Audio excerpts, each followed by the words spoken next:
First Nations people hold a deep connection to country. In Australia, they have been calling for enduring water holding arrangements for over a decade. Currently, First Nations people hold rights to about 40% of land through native title, yet they own and control less than 0.2% of our water.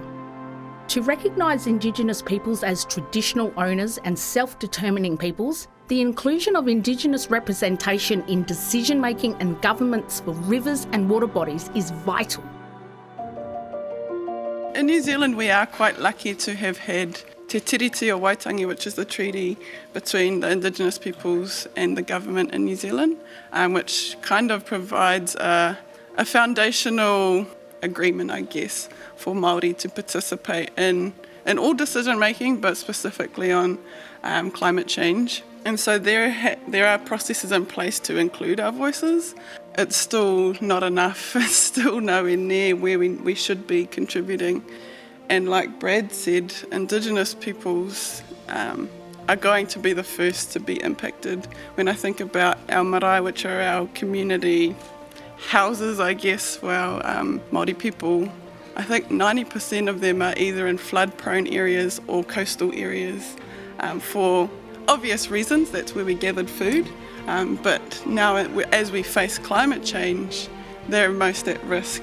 And that's not considered nowhere near enough. A major step in achieving a state of inclusive and equitable decision-making and water management is to empower First Nations people in the fight for cultural water and policy change. Water entitlements, I guess, that exist right now are worth about 16.5 billion, but traditional owners only hold surface water entitlements of approximately 18.4 million. So as you can see, that's less than 0.2% of all available water entitlements. And so this is something that we feel really needs to be rectified. It's part of that ongoing dispossession since, settler law and settler water and environmental law has really been in play.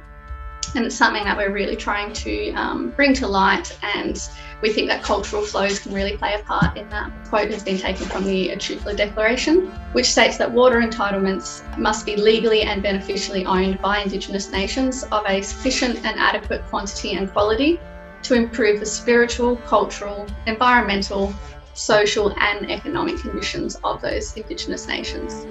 We must work with Indigenous peoples to approach climate-resilient water management with community and traditional knowledge. Modern-day tools such as the United Nations Water Conference provide a vital platform for First Nation peoples to educate their non-Aboriginal partners, decision-makers, policymakers and legislation makers about their connectivity to land and water. We use these modern-day tools to enhance every opportunity to educate our champions.